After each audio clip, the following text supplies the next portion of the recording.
Bharatiya Janata party Mushtaq Bukhari साहब, मुश्ताक बुखारी साहब।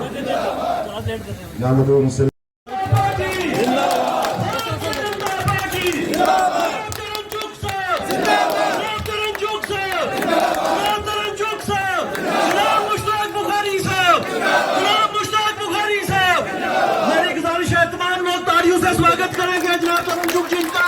जितने भी लोग यहाँ पर खड़े हैं और जबरदस्त तरीके से जवाब देंगे।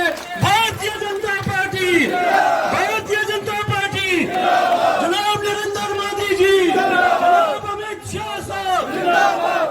तमाम लोगों से गुजारिश है कि वो अपने अपने चेयर्स पे बैठ जाएंगे और आराम से बैठ जाएंगे। के डीडीसी जिनसे कि वो तरुण जी को शान डाल के उनका स्वागत करेंगे मैदान दिखाई। भारतीय जनता पार्टी, भारतीय जनता पार्टी, जनाब नरेंद्र मोदी जी, जनाब तरुण साहब, जनाब मुश्ताक बुखारी साहब, जनाब मुश्ताक बुखारी साहब। अब मेरी गुजारिश रहेगी जनाब अब्दुल हमीद मनहर साहब से और सुनील गुप्ता जी से कि वो मुश्ताक बुखारी साहब को शान हुए। हमारे बीच हमारे भारतीय जनता पार्टी के स्टेट के इंचार्ज जनाब तरुण जी। इनसे कहानियां सुनिए क्योंकि ये मेरे घर पे आशीर्वाद देने के लिए आए 2-3 बार। हर बार आते थे, हम गृह मंत्री साहब को मिलने जाते थे, प्रधानमंत्री साहब को मिलने जाते थे और बड़े बड़े सोने सोने मुंडे सोहेल मलिक ए बुखारी सारे इन्हां दे नाल वधिया वधिया सोनिया सोनिया पग्गा बन के रंग बरगियां कालियां और जो सितारे बने हुए पग्गा बन के आंदे सी। मेरे नाल गल्लां कीतियां, पहाड़ी च बोलना ना, मेरे नाल गल्लां कीतियां। इन्होंने कहा जो मैं एक जंग शुरू की, मैं देखा कि गरीब पहाड़ी का बच्चा या तो ढाबे ते नौकरी करता है, ड्राइवर भी नहीं होंगे, पल्लेदार की नौकरी करता है, घरां दे अंदर बवर्ची की नौकरी करता है।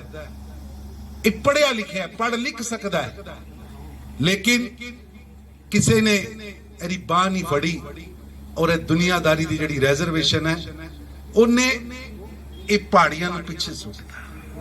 मैं कहा बुखारी साहब तपस्या शुरू की, कहते चुग साहब जो मैं जंग शुरू की सी मैं उदों भी कुछ नहीं सी बनना, अज भी मेरे बच्चों ने भी कुछ नहीं बनना, लेकिन मेरी कौम दे बच्चे, मेरे अवाम दे बच्चे, मेरे पहाड़ी कबीले दे बच्चे डॉक्टर बनन, इंजीनियर बनन, डीसी बनन। और इन्होंने मैंने गल्लां सुनाइयां, कहते लोग मेरिया हुज्जतां करते थे। वड्डा आ गया पहाड़ियां की गल करने वाला, कहते जेडे वड्डे वड्डे घरां च गुपकार दियां वड्डियां वड्डियां कोठियां च बैठे ने, ये उत्थों टिकचरा करते सी और उन्होंने पूरा प्रयास किया कि बुखारी साहब पॉलिटिक्स अगे ना वध सकन, क्योंकि अगर बुखारी वधेगा तो पहाड़ी कबीले की आवाज उठेगी, पहाड़ी कबीले की लड़ाई वधेगी, पहाड़ी कबीले का इंसाफ अगे आएगा। तुसी तो रोज लेख लिखे, मैं पढ़े भी तो तुहाडा अखबार रोज आजकल पढ़ भी रहा, लेकिन इस लड़ाई दे विच जो भूमिका इन्होंने अदा की है, अगर जम्मू कश्मीर का इतिहास लिखा जाएगा, कदी एसटी भाईचारे का इतिहास लिखा जाएगा, कदी पहाड़ी इतिहास में कोई लिखेगा तो बुखारी साहब का वही थां होगी जो नेल्सन मंडेला और महात्मा गांधी जी। तुहानू अजे पता नहीं की मिले, मैं सच्ची कहना बहुत वड्डी चीज मिली, बहुत वड्डी चीज। और ये चीज इस उम्र च लोगों ने लड़ाई शुरू की सी। ये लड़ाई आज एक माइलस्टोन तक पहुंची है। जेडे लोग उदों भी विरोध कर रहे सी, वो आज भी विरोध कर रहे हैं। मेरी गल नूं बड़ा ध्यान ना सुनना।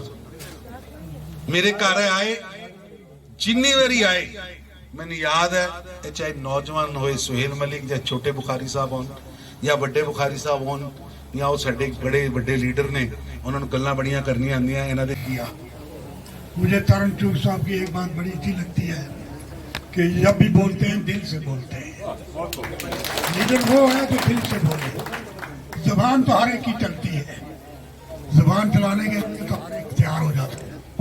बहरहाल चूक साहब, आपका यहाँ आना मेरे लिए बड़े खुशी की बात है और मैं तमाम पहाड़ियों की तरफ से, जम्मू कश्मीर की पहाड़ियों की तरफ से आपका शुक्रिया अदा करते हैं कि आपने वक्त निकाला और जगह जगह पहुंचे।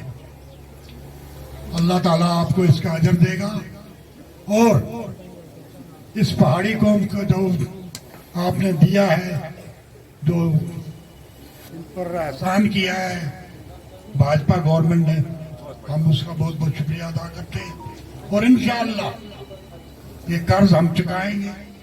दामे दिल में सफर। बहरहाल आज मैं देख रहा हूं, जहां तक मेरी नजर जाती है, पूरा सुरनकोट पीर पंचायत से लेकर नेता तक यहाँ जमा है और 65,000 वोट जो है पहाड़ियों का, वो अगर 90% हुआ तो भी 55,000 वोट जो है वो भाजपा की झोली में पड़ेगा इंशाअल्लाह। बहरहाल मैं अब ज्यादा देर आपके और चूक साहब के दरमियान नहीं रहना चाहता। मैं चाहूंगा कि चूक साहब की ख्यालात से हमें वाकफियत हो और हम उनका शुक्रिया अदा करें। नहायत ही काबिल एहतराम हमारे बीच उपस्थित जम्मू कश्मीर के इंचार्ज और भारतीय जनता पार्टी के नेशनल जनरल सेक्रेटरी श्रीमान तरुण चुग जी, हमारे बीच हमारे इलाके के एक मायानाज पहाड़ी लीडर जनाब मोहतरम मुश्ताक बुखारी साहब, जनाब हमीद मनाज साहब, मैडम परवाज चौहान जी, अकबाल काजमी साहब, सुनील जी, सलमा जी, जितने भी यहाँ, खासकर राजेंद्र गुप्ता जी जो बड़ी जौफिशानी से पूरे रजौरी पुंछ को देख रहे हैं, यहाँ पर जितने भी हमारे मंडल हैं, मोर्चास हैं, जितने भी हमारे प्रोमिनेंट सिटीजन से, रिस्पेक्टेबल एल्डर्स हैं, मेरे भाई, मेरी बहनें, मेरे साथी, सबको मेरी तरफ से आदाब, अस्सलाम वालेकुम और नमस्कार। साथियों, जिस तरह तुसा सारे ही बताया कि इस वेले अस एक इलेक्शन की जंग विच आ और इस वेले ना जड़ा इलेक्शन है, मैं अपनी हर तकरीर विच आखना कि असली पहचान ना इलेक्शन है, ये असली तशख्खुस ना इलेक्शन है, ये असली इस्ते नफ्स ना इलेक्शन है, ये इलेक्शन खासकर उस एसटी सर्टिफिकेट ना जड़ी भारतीय जनता पार्टी सिर्फ 20 रुपए विच असने कराई बचाया है। साथियों, पिछले 50 साल थी एक स्ट्रगल चल रही सी कि पहाड़िया की एसटी स्टेटस देसा, पहाड़िया की उन्होंने इज्जत देसा, पहाड़िया की उन्होंने पहचान देसा, लेकिन साथियों जड़ी नेशनल कॉन्फ्रेंस, जड़ी कांग्रेस, जड़ी पीडीपी है, इन्हें इलेक्शन अशनिया असने वोट तो लेते, लेकिन उसकी बात कदे इन्हें असने गल नहीं की थी। आज मैं स्टेज उमर अब्दुल्ला साहब की चैलेंज करना और जड़ा अलायंस ना कैंडिडेट आया था कांग्रेस एनसी ने